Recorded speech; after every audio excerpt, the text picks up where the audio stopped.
Good evening, ladies and gentlemen. Coming to you live from our comfy couch here on the outskirts of the internet. This is the Gaming Saloon Reviews for May 28th, 2023, with your host, Mr. 2448, and Ramp It Up Salon. Hi. They turned a corner. It took an eternity, but they turned a corner, I guess. Yeah. Also, to answer a question I had on the stream, on the pre-show, there is a season 2 of Arcane in production. It is taking a while. I also found out how long it took them to make the first season. It took them 6 years.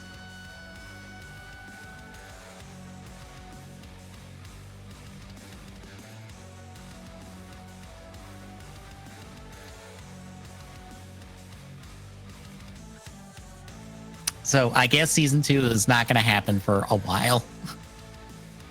Damn.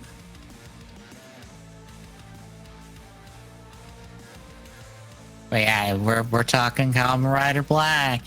4 more episodes. Hooray! I mean, at least we finally get Kamen Rider RoboCop. I can't take him seriously. I can't either. You want to know why I can't take him seriously? Why? His stupid little automatic heel spurs. Yeah. Why? I didn't know they moved. He looks like RoboCop. I'm not gonna lie. I mean, yeah.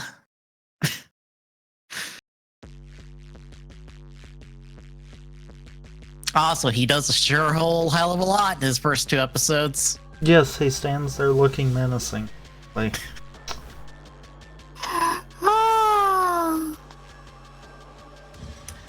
But I guess before that, anything else to talk about for Geets for this week? Since we talked a bit of it on the pre-show.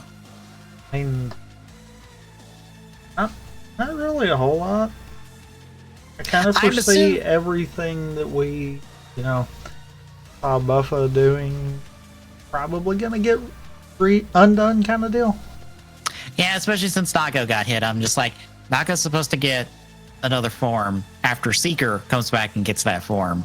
So she's not gone for good, which means we can undo the writers not, being able to be writers anymore. And I'm like, wait, what was that power Geets Knights is supposed to have? Oh, it could just do whatever the fuck it wants?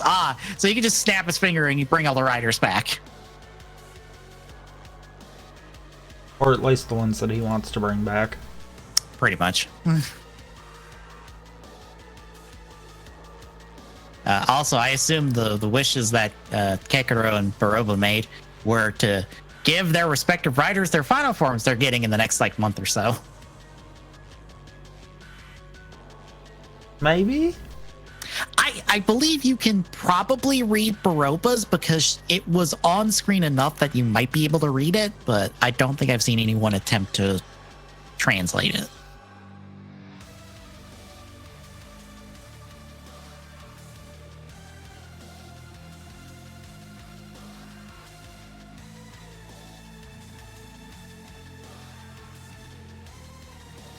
But yeah, those 2 are supposed to come, and Naga's supposed to get one after Seeker, so, Naga's not gone forever. I kind of hope that with Nago coming back, maybe we can get the other 2 female writers that aren't let her to come back, and they can team up with her, since both of her stories she's interacted with both of them a great deal. You're reading too much into this. I know I am. And I hate being that person, but yeah.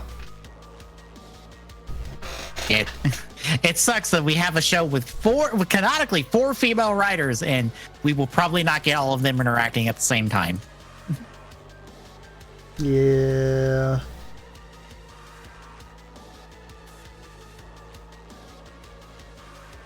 Well, actually, scratch that. 5 canonical female writers. I'm sorry. I forgot about Baroba being in the conversation. Right, we have 5. I'm not counting Veroba because she's the bad guy in the situation. Well, I mean, one, no, you can't really count her because of that. But two, do we really want to count CGI riders? I mean, she can steal the Glare 2 belt again, become Glare 2 again.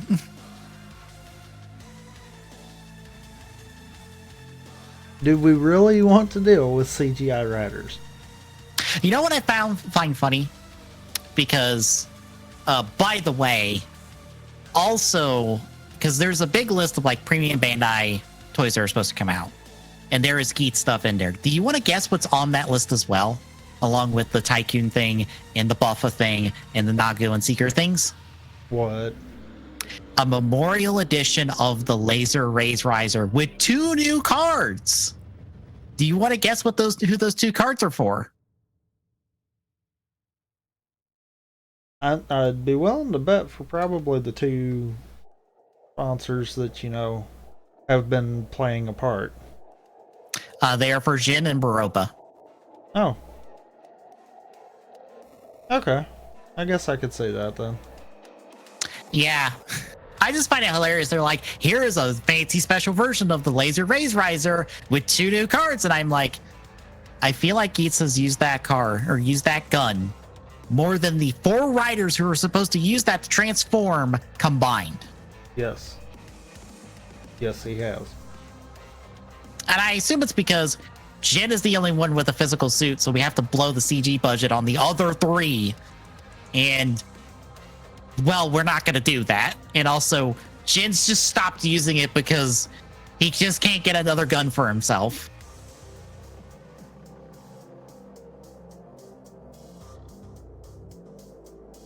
Which I totally thought was going to happen, was just Jin was just going to show up with another gun and give it to Geets, like, here you go.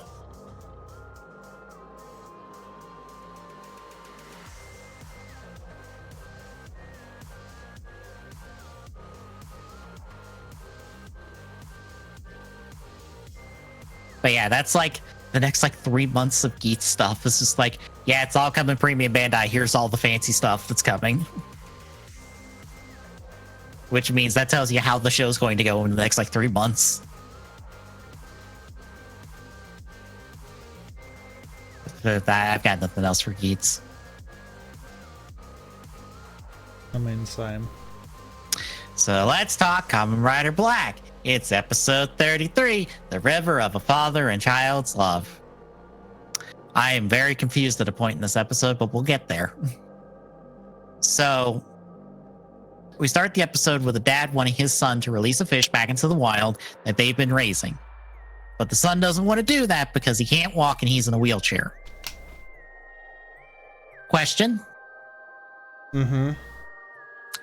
Did they ever specify why the kid can't walk? Or supposedly can't walk? Something about he said a bear was chasing him. And that's about as far as I paid attention and or cared. Okay. Because I'm like, why can't this kid walk? What do you mean he can walk? He just doesn't want to or doesn't think he can. What do you mean? What does that mean? Mm-hmm. I'm starting to understand why it's one of the people I follow hates when this shit comes up, because I'm like, this just sounds dumb and terrible.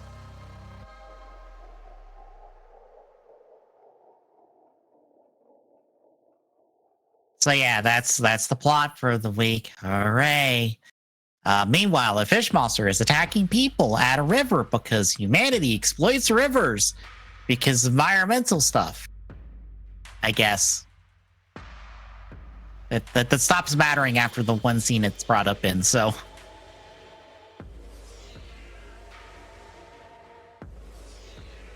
Anyway, Kotaro heads to the river because it must be a Gorgon plot, as he always says, because it's just how it is. I mean, he pretty much is always that, or Gorgon will pay. Pretty much. But he saves the kid after he sees the monster, and the dad's like, "You did not see a monster," because it's like, he totally saw a monster. I'm used to this. Anyway, the monster attacks. He kidnaps the kid. He holds him hostage in a cave because as Kotaro goes in and tries to fight the monster, the other three show up and are like, if you kill the monster, the cave's going to flood and it'll kill the kid. And then Kotaro's like, I'm going to call the road sector and I'm just going to leave with the kid. Bye. So they leave and Kotaro keeps fighting the monster outside and the kid tries to leave on the road sector again. And then he gets force pushed off the bike onto a bridge. But then Kotaro kills the monster and then him and his dad come to the bridge and they're like, kid, walk, you can do it. And then the kid stumbles and walks and then he's perfectly fine in the next scene when they release the fish. And that's the episode. And this is a bad start to these 4 episodes. Fuck. This, oh my God. We're moving on. Because thankfully, the Writer Wiki had summaries for the next 3 episodes, so I didn't have to write summaries for them. Hooray.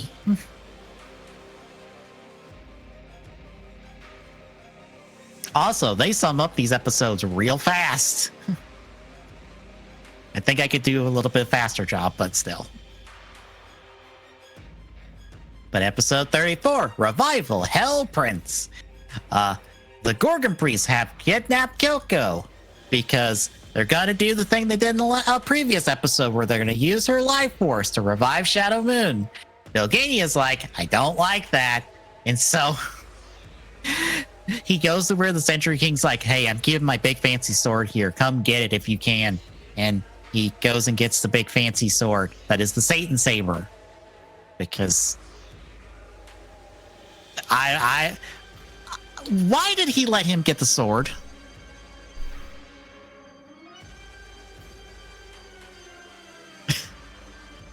Because that's the part where I'm just like, okay, so you put him through all of this to get the sword. For the sword to just go back to Shadow Moon when he revives in the next episode. Why? To stall out the weak, I guess? That or maybe to try to... Maybe to try to get Black out of the picture so that Shadow Moon could just immediately be the new Lord and Savior for him. I guess. I also like how they keep saying that they're going to build the Gorgum's empire on Earth, and I'm like, What do you mean you're gonna anywhere else? What do you mean build it on Earth? Where the fuck are you then? What do you mean on Earth? You mean on the planet you've been on this whole time? Are you aliens now? Where are you from? Are you from an alternate dimension now? I feel like, you know, we got like some kind of writing team change here.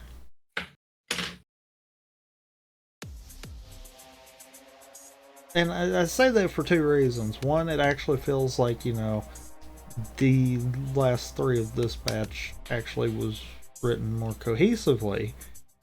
But 2, because it kind of feels like we soft rebooted.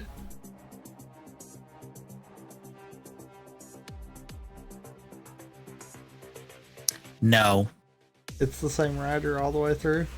It's the same 2 writers that we've had this entire time.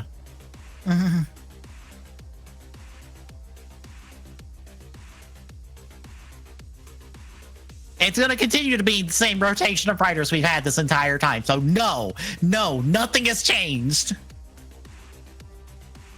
Like, it's not just me. It feels like we got a soft reboot and, like, something changed, right? I don't know. I guess.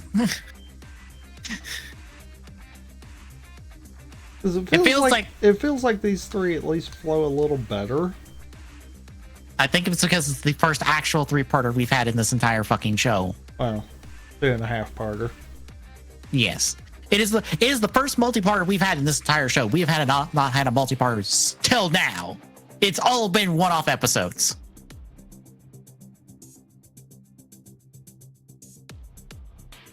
And I'm pretty sure that's not going to last very long.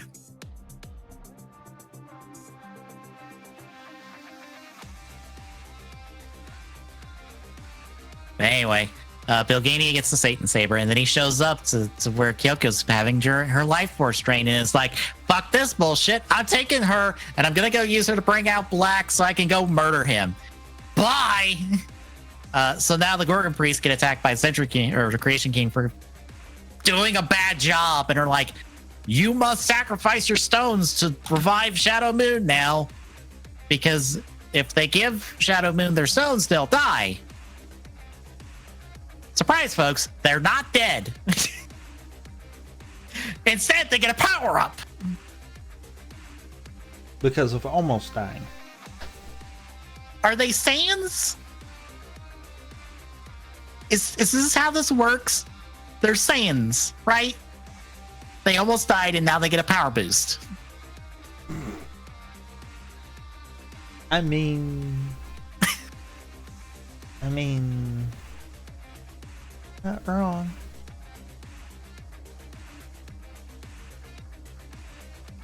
Anyway, that's happening for like the rest of the episode, and it takes an eternity for Shadow Moon to wake the fuck up. In fact, it takes an entire whole episode for that to happen. And meanwhile, Bilgania's just got Kyoko strung up on a cross, and it's like, hey, Black, come fight me. It does. And then Black's like, fuck this shit. I'm taking Kyoko and running.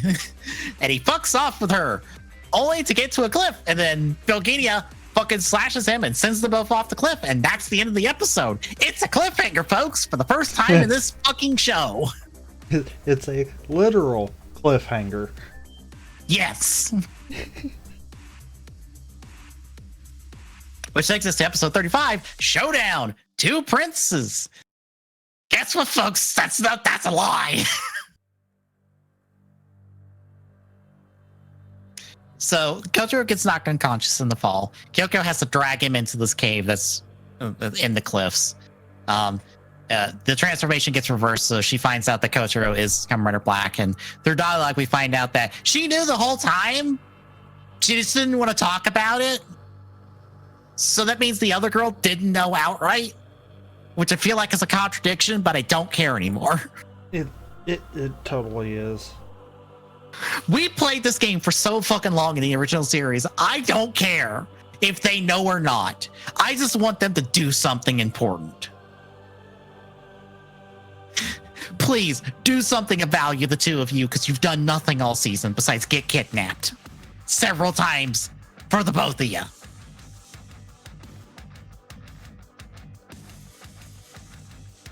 Anyway, she helps heal up Black, but then like Bilgania's like, Black's not coming out. Let me cause chaos, and then mind controls a bunch of people, so they cause cars causing riots and stuff, and that's when Kotaro shows back up, and he eventually fights Bilgania after a bunch of other shit and stuff, and you know they're fighting and stuff, and then Nobuhiko wakes up, and now he's Shadow Moon full time and evil because reasons. Something, I guess. And then he's just like, Bilgania, get your ass over here. The sword's mine. And then fucking wipes out Bilgania in 5 seconds. Jobs him out like the fucking jobber he is. So Bilgania's dead, folks. And then the three priests turn into monsters. But they remain themselves. So I guess they'll be more useful now. Which takes us to episode 36, The War Declaration of Love and Death. Kotaro has nightmares of Shadow Moon murking him because, of course, he does. Kyoko and Katsumi, talk. Katsumi's informed of, Kotaro being Kamen Rider Black, and they try to go home, and that's where they run into Shadow Moon. I found it funny that they walk into the house and everything seems fine except for the billowing smoke cloud that is off just on the other side of a wall that they don't notice. And then they turn around and turn around, look back, and there's Shadow Moon on like smoking. Was he just around the wall and then walked back when they weren't looking? Probably. Because I firmly believe that is what happened, and I don't care otherwise. Anyway, he tells them about his grand plan for the Bilgania Empire, and not Bilgania, the Gorgon Empire and all that shit. And then it's standard villain stuff. he's supposed to be a cool, interesting villain, right? Right? I guess. He sounds like our basic ass writer villain. Yeah. I feel like sometimes we put way too much stock in the designs of these characters and not in who the fuck they are. Because Shadow Moon has showed up and been stock standard villain for 2 episodes, and I don't care. Because all he's done is demoted the 3 people who were in charge, who did a bad job, who were bad at their job, and now they're monsters that get to be beat up every week, while he doesn't get beat up every week because he doesn't have to go out the front door and do anything. Which means he continues to do nothing for the entire show until the end, where he probably gets killed.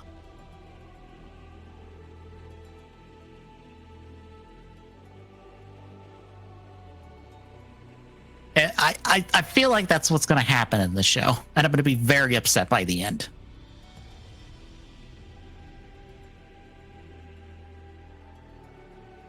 I mean, fair. But anyway, Shadow Moon decides to psychically communicate with Kotaro, being like, "Come fight me. We must fight." And I just look at him and go, "You could go out and fight him. Why are you telling him to come to you? He doesn't even know where you're at." Walk out the front door. He still has not found the base. No! Did you not get that memo? You gotta go fight him. He doesn't know where you're at unless you tell him where you're at. If you want to fight Kotaro, go fight him. Why are you telling him to come to you? And why are you sending the 3 minions after him? Hell, you're not even sending the 3 minions after him. You're just sending the 3 of them to go cause chaos, and Kotaro just stumbles upon it. I can't wait for that to be a thing every episode where Shadow Moon's like, "Kotaro, come fight me. We must fight." And I'm like, Sir, if you want the fight so bad, go fucking do it yourself. Do not stall this out for another 12 episodes. Please, I'm begging you. No, he'll do it for 10. Anyway, the 3 monsters go out, cause chaos and stuff. Kotaro shows up, fights them. I love how he punches one, kicks the other via stock footage. And they all 3 wind up the staircase. Yes! Yep. Even though he didn't touch the 3rd one at all. Yep. Like, yep. You could have at least pretended that he kicked both of them. I was half expecting them to do like a rider chop or something for the 3rd one. Nope. 3rd one just is up there now. I was expecting them just to replay the punch or the kick animation again. Just to be like, rider punch, rider kick, especially to you, because fuck you. Nope. Also, you know what's funnier? It's the girl that doesn't get hit of the trio. She's the one who just fucks off with the rest of them because it's like, oh, I didn't get hit. I guess I have to leave with them anyway because I'm a package deal.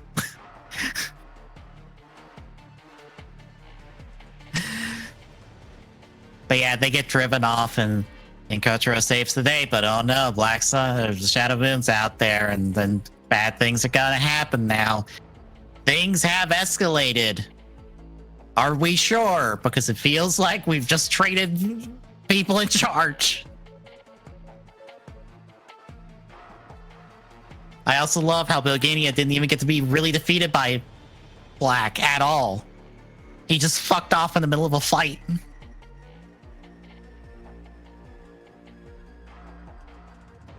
But yeah, that's Kamen Rider Black for this week, folks.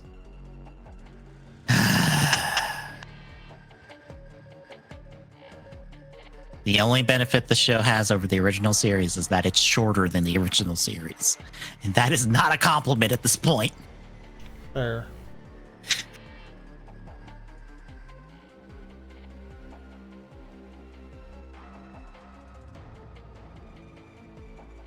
Because the episode preview just shows, I think it's Kyoko getting kidnapped by a monster and Kamen Rider Black having to go rescue her. And I don't think Shadow Moon is even fighting him in that episode. And I'm like, if so fucking help me if we keep this fight from happening.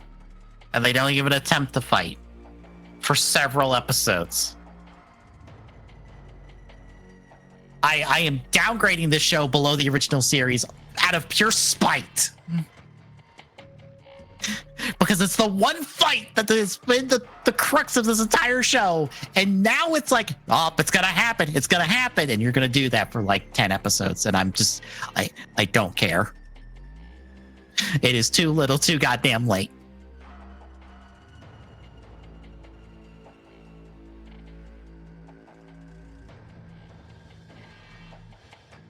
But anyway, any other thoughts? No. All right, then. Thursday, we continue Tears of the Kingdom as I go help the Gorons after helping the Zoras. Friday is DK64. Saturday will be TGS. We'll talk the PlayStation Showcase, amongst other things that came out news-wise in the last week or so, and then the following week. And Sunday we'll continue this, and hopefully it's better. I don't have hope. This show has not instilled me with any hope for its progression. Right.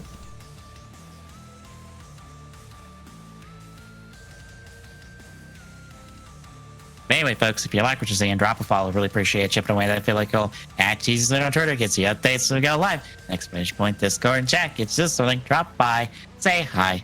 We'll see you Thursday, folks.